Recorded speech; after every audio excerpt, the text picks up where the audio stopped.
Deer season is almost upon us, and you might be thinking, where should I go and try and fill my non-resident tags this year after harvesting my buck in my home state? Well, I'm gonna start out with the top 3 that I think you should look into. I'm Kyle Green with the Greenway Outdoors from the History Channel. Let's get started. Now, the first one might lose a little bit of credibility with you, but I am biased, and I'm gonna talk about my home state of Michigan. Now, we have an incredible deer population in Michigan, but we've got a terrible offset doe to buck ratio. So we need you to come to our state to help harvest some doe.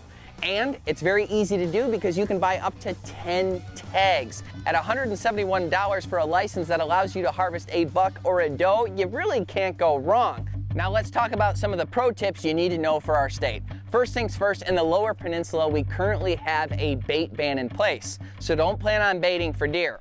The next thing is in the what we call shotgun zone, and you can tell I'm from Michigan because I'm showing you on my hand. In the shotgun zone, which is roughly from here down, you have to use either a straight wall cartridge, a muzzle loader, or a shotgun. And that is one of the highest population areas of deer. And in our state overall, we've got 2 million.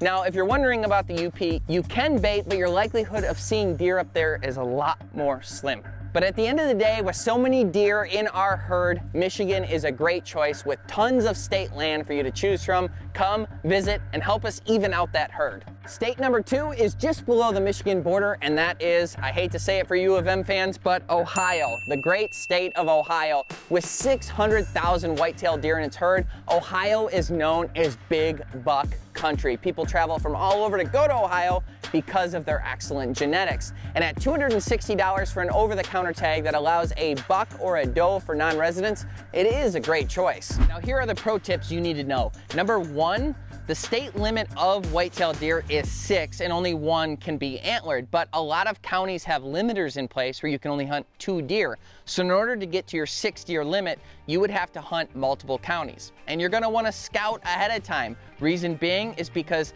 the popularity of Ohio has been growing over the last few years. So get out, scout ahead of time, know your hunting area better than the guys that just rolled up, and you'll have a pretty good chance at harvesting a nice buck in the great state of Ohio. Now let's fry up the cheese curds and head up to Wisconsin. They want you to come. There's all kind of incentives in place for first-time buyers, including the first time you buy a deer tag in Wisconsin right now, it's only $100, and the second license and beyond will always be $200, which is still a pretty fair price for an over-the-counter non-resident tag. With a population of 1.6 million, there's a lot to be said for the deer population in Wisconsin. Now, in the northern half, for the most part, you can bait, but make sure you check your regulations.